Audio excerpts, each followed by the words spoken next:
So welcome to Polish the Mirror podcast. I'm so glad you're here. Thank you for watching. Thank you for listening.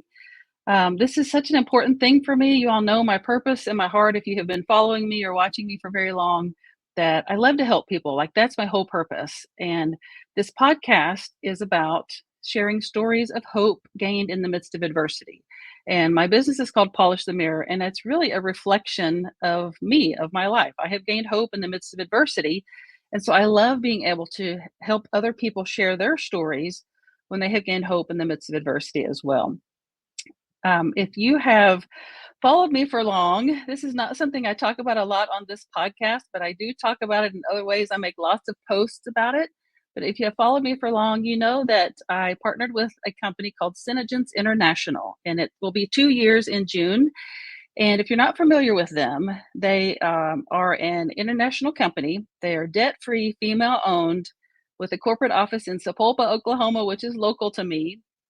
They offer anti-aging, clean cosmetics, skincare that don't smudge, smear, or come off for up to 18 hours. Like, literally, it doesn't smudge or smear, and it's good for your skin. And so today, oh my gosh, my special guest today is the CEO, the founder, the very first distributor of SeneGence International, Joni Rogers-Kante. Oh, I feel so honored to have you here, Joni. Thank you for joining me today.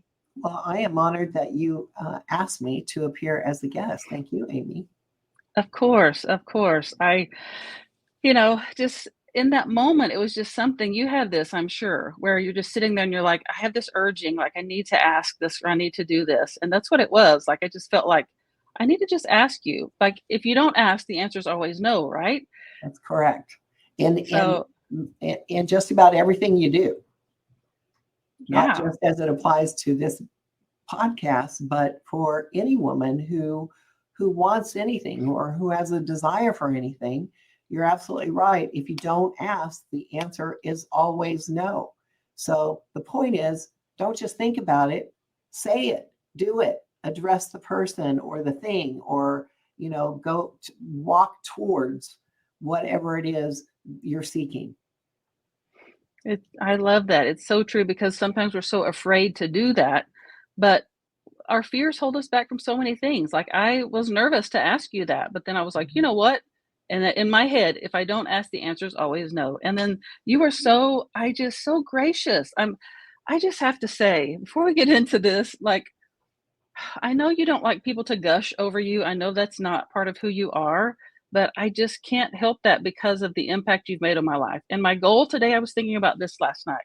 What's your goal today? I was like, to not sob through the whole thing, literally, because I am just so touched by the person that you are, Joni. What other CEO of a big company like this would come on to support my podcast that really has nothing to do with SeneGence? Yes, I talk about it, but that's not the purpose of this. And I have to share this story with those of you who are watching and listening, that I go to all of the in-person events that I can make it to. You all know that I live with a broken neck, that I fought my way back from unaliving myself to now I get to use my story to help other people. But I have to use this walker. When I'm in a group of people, my balance is not the best. And so I use this walker to help with my balance, but it also helps take pressure off of my neck. And so anytime I have to go up on stage, I have to have help to get up on the stage. And so Joni has a head of security, Chris, who approached me beforehand and said, I'm going to be the one who helps put your walker up on the stage. And I said, okay, great. Thank you so much. Well, when they called my name to get on the stage, Chris got caught in everybody else coming up to the stage, and he couldn't get there. And so I don't know this, people are telling me this later. So I'm walking up to the stage and I turn around to look for Chris, and Chris wasn't there, but guess who was there? Joni. Joni was standing right beside me, and she said, come on, let's go. And she took my walker and like literally hefted it up onto the stage herself. And I was just like, what CEO does that? I'm literally like, Joni, you have just touched me so deeply in just caring and just being a good human. And I could go on and on with stories like that, but I just want you to know how much you're loved and appreciated. And I think of you as a friend, and I respect and love you so, so much. Thank you so much. And to me, it's not about being a CEO. It really is. You're right. Just being a good person, and our company attracts that. If you're not a good person, you're not a good fit for this company. And those people who aren't good people pretty much weed themselves out. It's hard to get traction in a company or even in a business when you're surrounded with well-intended people. We're all, I think we're just, you set titles apart. Titles don't matter. What does matter is a person's heart, their intention, their passion, how they spend their time, how they communicate with other people. We're all here to do our very best to put our best foot forward until we aren't, until we're no longer here. And if we can touch people's lives every single day as we go through this journey for whatever purpose we were put here, then we're doing the job we were sent here to do. And that's what it's all about. Oh, I love that so much. And that resonates with me so deeply because that's my heart too. I think that's why it hits me so hard, because that's my heart too. And you set the stage for this. Like, everybody, you are the leader, and everybody else trickles down from your leadership, and that's seen through the whole organization. And I feel like that's reflected. That's a reflection of you. The way we accept and treat each other is a reflection of you. And it just means so much to me that you are who you are. Well, thank you. And that was kind of, we're talking about adversity today, and I guess this company is a result probably of the very first time I faced any kind of trauma or adversity, which is when I was a little girl and had a bike wreck. And at that time, in my mind and heart, I felt like I had a conversation with God. And during that conversation, I was told that I would ultimately be responsible for building something. I wasn't told what, that would reach around the world and affect millions of lives. And so from that point on, from that point in time, even as a little girl, I was very aware that no matter what happened along the way, I had a mission. And whatever that mission was, wherever the doors that opened led me, I was to walk through them and let what may happen. So adversity to me is maybe not interpreted as other people interpret adversity. I see adversity, which I've dealt with, of course, my entire life, just like other people have. I mean, we share, lots of women share divorce and, being a single mother, being jobless, careerless, not having a way to support their children. And then when you are involved in work, whether you own it or not, there's always adversity within the workplace. And it's just what you do with it and how you handle it that will determine what the next steps are. So adversity to me is a learning opportunity. It's a stop and become hyper aware of what's going on, what is the adversity, what's going on around you, and what are the lessons you are to take away from this particular experience. I remember, gosh, I could talk about so many periods of time, but one in particular that I'm very grateful for, and I just told another CEO about this story just last week. When I lived in Oklahoma, I was very involved with school and all the things that girls would do in school, very social, all the games, homecoming queen, that kind of thing. All the football games, basketball games, cheerleading, so on and so forth. Tons of friends. Well, when I was 15, my father decided that I should move to California to live with my mother. which I did, and it completely changed my life. And it wasn't, it was for a good thing, a good end result ultimately. But during that time at age 15, 16, 17, it was though I was stricken with the inability to speak. And I understand that that's just a form of trauma. So when I moved from Oklahoma to California, not knowing anyone except my mother, barely knowing her because I didn't really grow up with her, meeting basically for the first time as a teenager, my two sisters who were younger than I just couldn't speak. And so I went through school, 10th, 11th, and 12th grade, hardly talking at all at school. A teacher would ask me a question, I could not answer. I would just look down at my desk and not say a thing. Now, going from being very outgoing in one scenario to immediately not capable of even making a friend or having anyone to talk to all day long through school, what was a bizarre feeling and situation for me. But I was so grateful while it was happening. And it's not because I didn't play into it. I wanted not to be that way, but I couldn't break the cycle, whatever that was. But I learned the other side of the tracks, so to speak.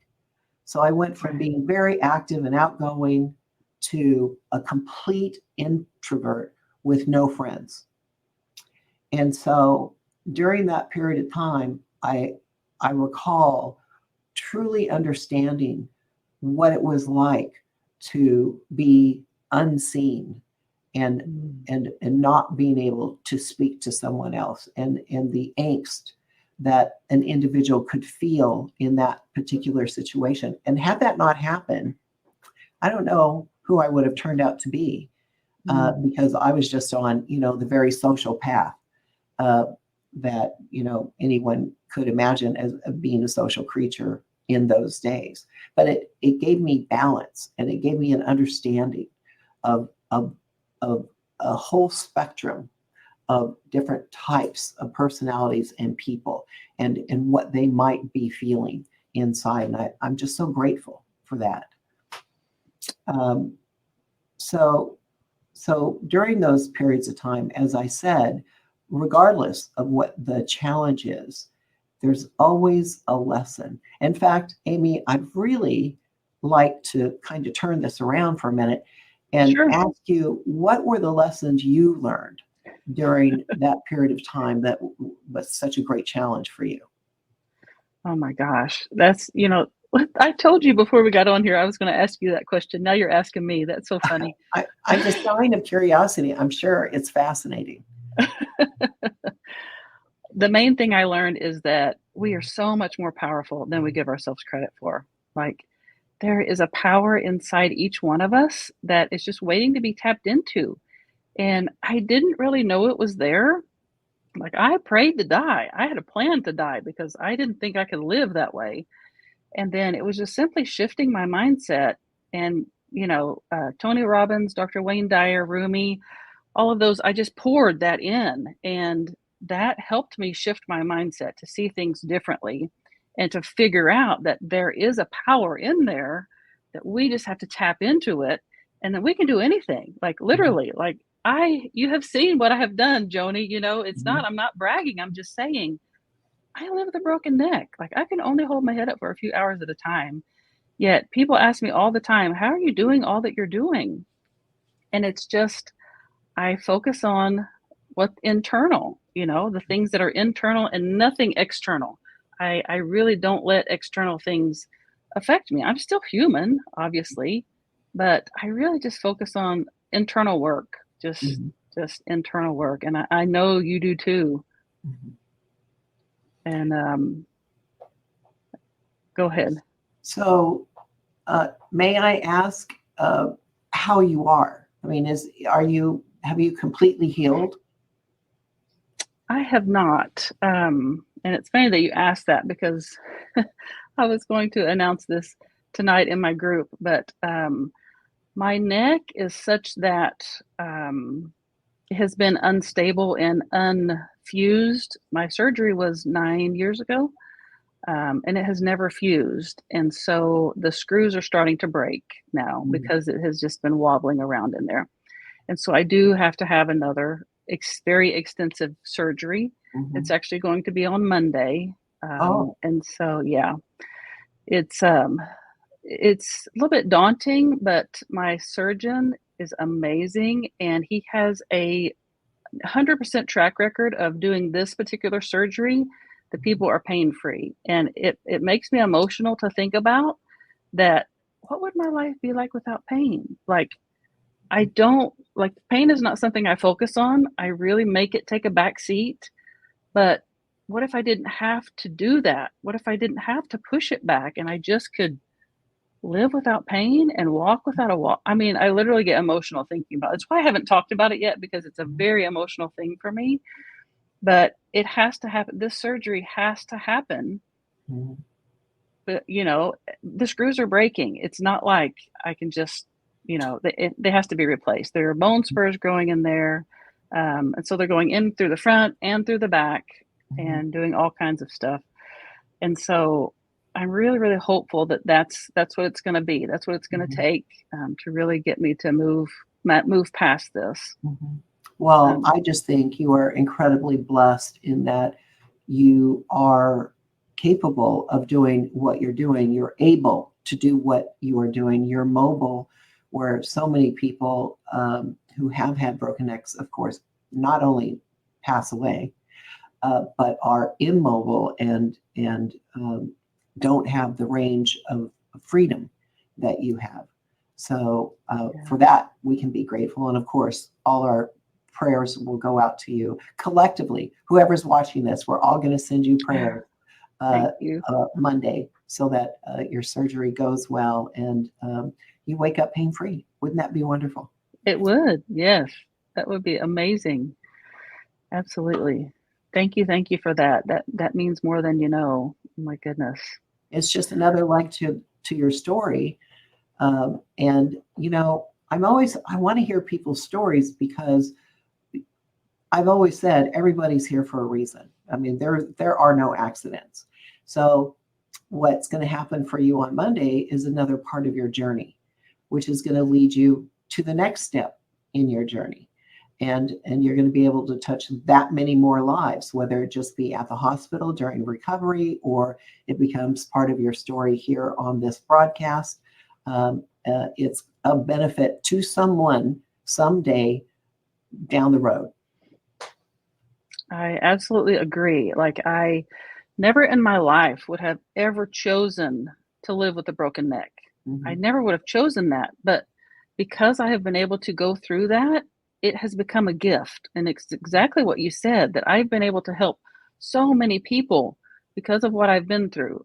I was helping people before as an educator and a social worker, but there's no way I could have impacted the amount of people I'm impacting now with this. And I just want to say this, that you and your team are a huge part of the reason I'm able to do what I'm able to do now. It was, I didn't really think about sharing my story in a way to help other people, but they asked me to share my story at seminar last year, and I was terrified, but I did it. And you did a great job too. Oh, thank you. I appreciate that. And so I still get messages from people telling me how it inspired them, and it just warms my heart. And so I thought, if I'm touching people with this, it's a gift. I need to hone it. I need to use it. And so that's really all I've done, is just started telling my story. And Joni, it's become this thing that I'm like, what is my life now? Like, I'm working with a TEDx coach. I'm working on a TED Talk now. And just like, I never, ever would have considered that before. But it all started because your team asked me to share my story on stage at seminar. And so I know things happen for a reason. I do not take that lightly. I'm just like, and I ask you, and I have talked to you about this before. Like, I have a book coming out.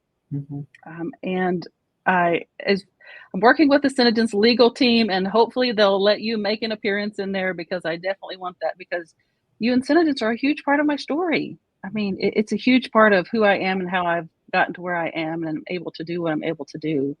And so I don't know, my heart just overflows. I love you and your team so, so much. I cannot say that enough. Well, when they watch this and hear you say that, I'm sure that it will bring great joy to their heart. Thank I you for hope saying so. that.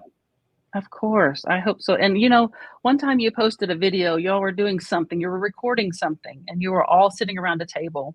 And you just, in one of your stories or something, just did a scan over everybody that was there. And just initially, I was like, oh, my friends, that's what came to mind first. And Mhm. that's the way I feel when I go to these in-person events. Like I keep telling people on the global page, if you are not going in person, you're missing a whole, like it touches my soul in a way that nothing else does.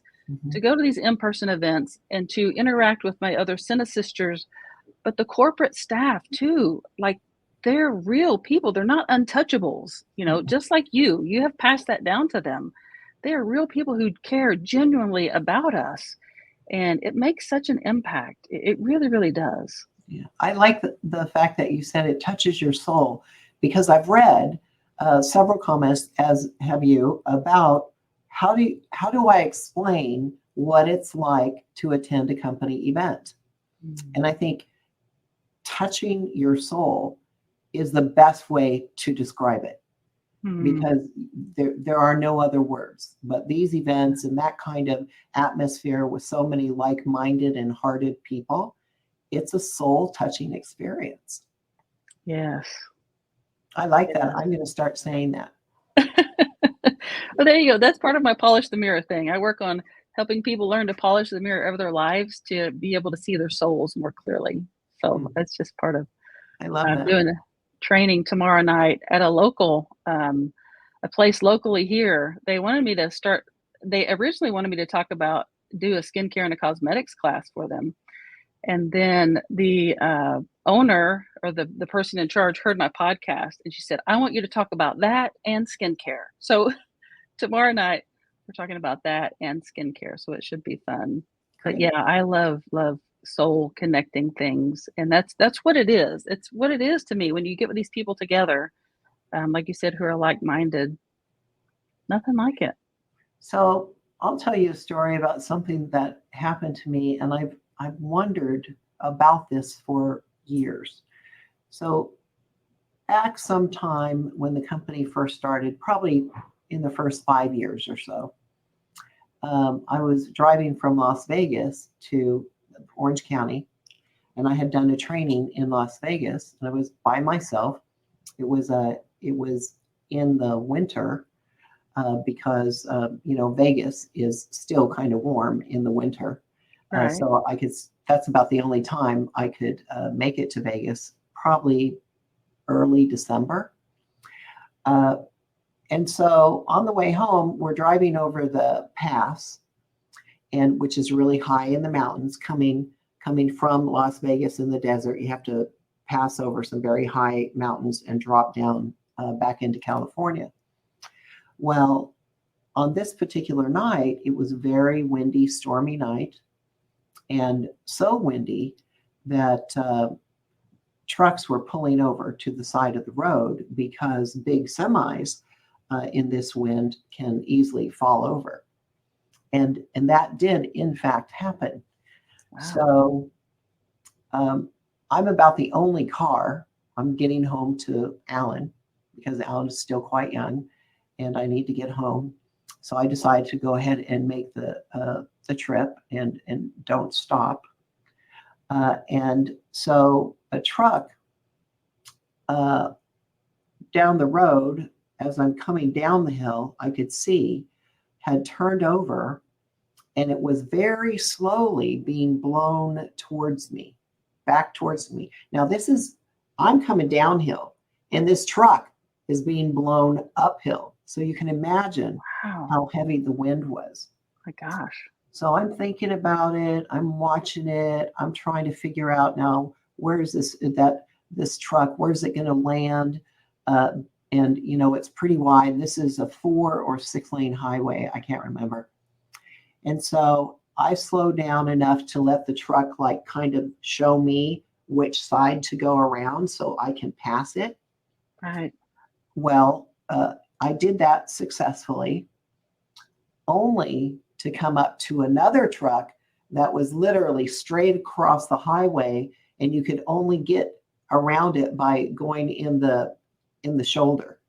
Wow. So I'm thinking to myself at that time, wow, had that first truck not been coming slowly this way, and me slowing down enough to figure out how to navigate around it, I wonder what would have happened had I ran into that next truck. But that wasn't really it, because as soon as I got around that second truck, another smaller high box truck just flipped over and started pretty quickly coming towards me on the shoulder. And this truck was sparking, and a fire started. Oh my word. So this particular truck, because it was smaller, it just had one of those round cabs on it. There was no long nose to it. It was a rounded cab, so the people in it were setting up pretty high. And it was mostly glass, lots of glass. Okay. So it fell down. The glass shattered, but it didn't come apart. It didn't fly out on the freeway. Right. It came to a stop. And I had gotten around it just like I did the previous two, but I saw the fire start. And as I was looking through my mirror, I saw there were 3 men in the cab, and they were on their side, and they were all crunched together and couldn't get out. Oh, gosh. So I stopped the car, and thank goodness I had high heels on, as usual. I had boots on. And so I ran up to the truck, and I kicked the glass in, and 3 small guys, they didn't even speak English. 3 little guys came out of the window part, and I just motioned for them to get in my car because we couldn't speak to each other. I didn't know how to speak Spanish, and I took them down to down the hill so they could call someone. I didn't know what else to do, so I left them at the gas station, and in fact, they could talk to someone there and call for help. So the thing that I've always wondered about that whole scenario was who those men were, because it was obvious that I was slowed down and hyper attentive to what was going on around me. And the end result was helping those men get out of that cab. Had those things not happened in that order, who knows what would have happened to those men. And I've always wondered about the amazing things that those men have been able to accomplish in their lives, and whose lives they've touched, who is like making contributions to the world in a big way because they survived that night. Like, exactly who are they? If I could meet them and go back over the years and understand what their journey was and why they were put here and whose lives they got to touch. I was thinking probably children. They have these children that are doing miraculous things for humanity now, and without them, that wouldn't have happened. So, it's like the butterfly effect. I think that those kind of challenges are all around us. Those miracles that happen every single day are all around us, and it all has a ripple effect on the contributions that we can make to humanity. So those things, I think, if we look at these challenges or situations in a way where we're there to learn, we're there to help, because it's all for the good of humanity every single time. Yes. Oh, I love that so much because it's almost like you have to be willing to be open to it. You have to be willing to see things from a different perspective instead of feeling irritated and inconvenienced by having to be slowed down. This changed the perspective, and this was a gift that I was given to be able to really save these guys' lives. And someone shared this with me the other day, and I'm going to try to get through it without crying, but if I do, it's fine because I'm a crier. But she said to me, this person, when they died, they went to heaven, and God gave her a box. And so this box had her name on it, but she opened the box and there were little slips of paper with other people's names on it. And so she just started looking through the names that were written on the slips of paper in the box. And she said, this box has my name on it, but it must be the wrong box because I don't know any of these people, the names on this list. And God said, that's your box. Those are the people that you have impacted that you know nothing about. Mm-hmm. Those are the people's lives that you have touched that you don't know anything about, that are not even in your awareness, that you're reaching far and wide without even being aware of it.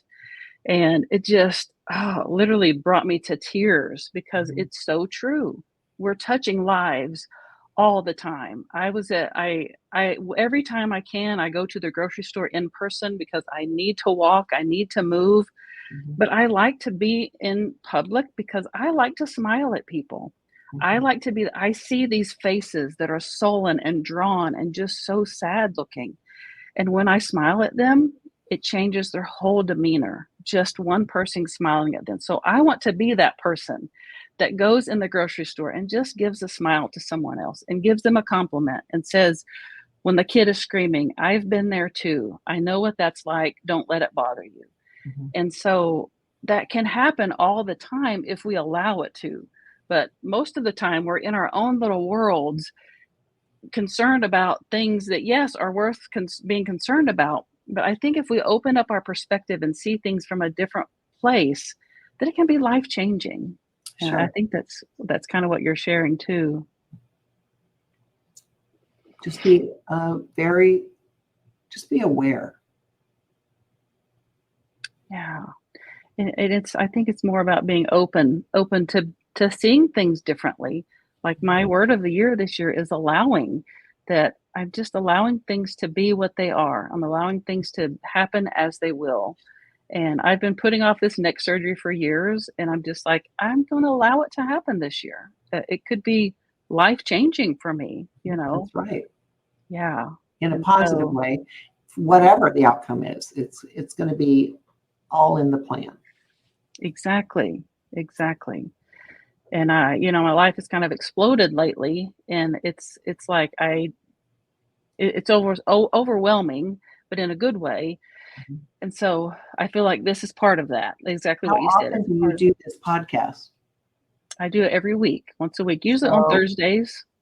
So this weekend, you need to get it all set up so that you can do it from wherever you're going to be recuperating. So you can do it, consistently and maybe even more often if you wanted to. I'm just imagining you have a bed set up and ready to go, or excuse me, some other place in your house. Just prepare for it. And you won't miss a beat. It'll keep you going while you're healing. That's true. They are telling me I could be in the hospital up to 2 weeks. It just depends. But can you do it from your hospital? Yeah, I plan to go live in my group and all that from the hospital. I'm just, not going to let that stop me. But what was I going to say? It's funny. I launched the very first episode of this podcast was me telling my story. Within 24 hours of that, I was completely booked through June. And so this is something that people want. Number one, they want to share their story. They want to know that they have merit, that what they went through was valuable and is being able to be used to help other people. Mm-hmm. And so I just scheduled it once a week because physically I just thought that's what I could do. But you're right. I mean, I could schedule a lot more because I have a waiting list now. I stopped it at June because I'm going to take a break in July, Mhm. just to recuperate and spend the summer with my son. But I could do it more often. That's true. If I'm able to physically. So maybe after this next surgery, it might allow me to do that. It's a great Yes. idea. Yeah. I Good. love that. Well, Yeah. I'll tune in.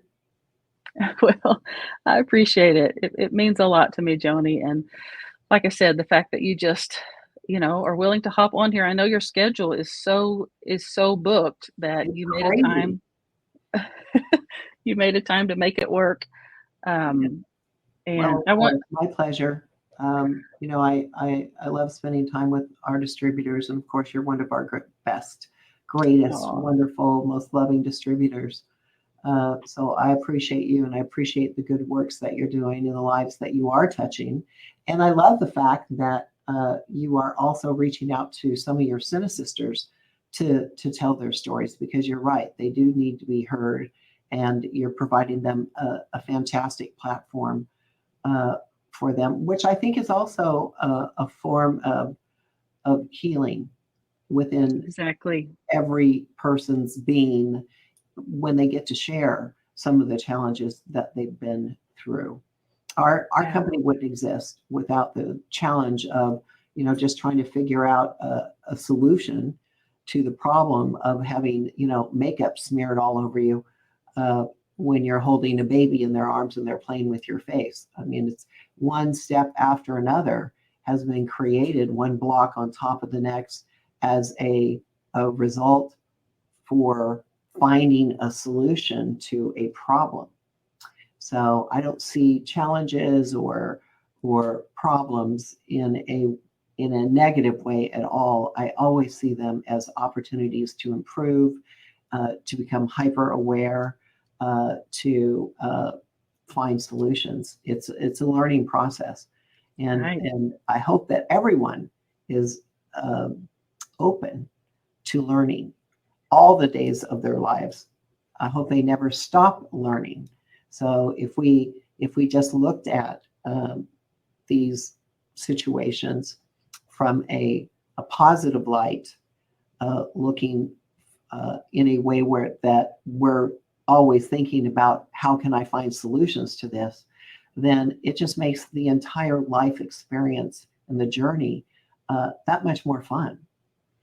Every day Exactly. you could have a new solution to something that's going on in life that you can take care of and move on to the next learning opportunity. Yes. I was a teacher and I love to learn. Like I'm a lifelong learner. I could go to school full time still and be just as happy as ever. But it makes exactly what you said, that adversities become gifts because they help us solve problems. They help us create opportunities. And so I know I want to be respectful of your time. I know you've got a lot going on. I would like to ask one more thing, if you don't mind to share. Sure. You said something at PIT, which is our one of our in-person events that PIT stands for Princess in Training. And you said something that made me cry. You said lots of things that made me cry.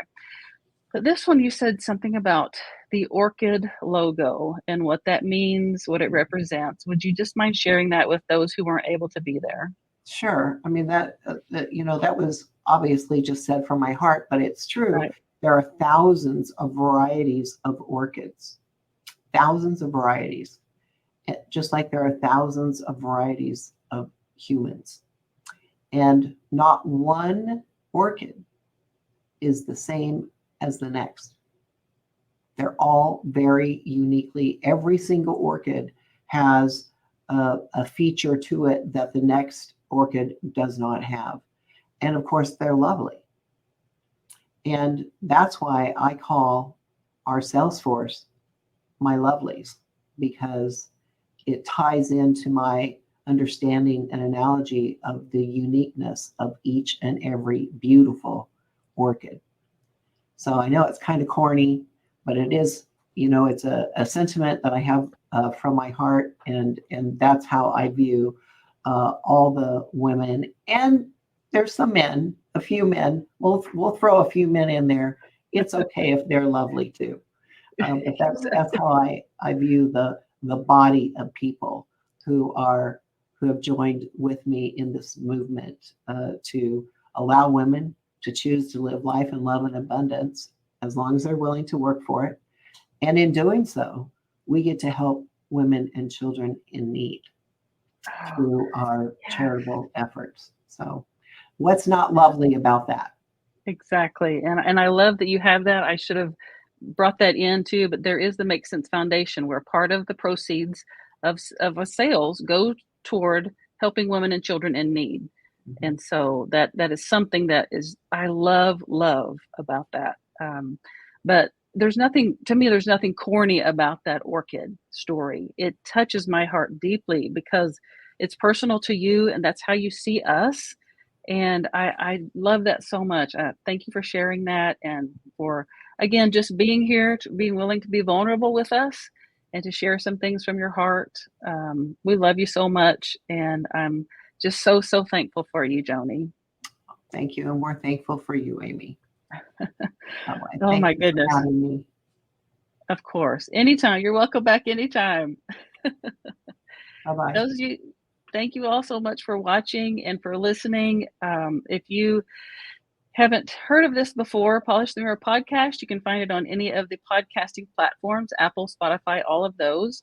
If you are interested in learning more about what I do and what I have to offer, my website is www.getamyshelp.com. That's GETAMYSHELP.com. You can learn about SeneGence products, about the business. You can learn about my Polish the Mirror coaching program, my book coming out, all the things that I do at that website there. For more information, you can contact me there. If you have someone that you know would be a good fit for this podcast, you can apply to be on the show there as well. So thank you all so much for watching and listening. And until next time, we will see you later. Bye.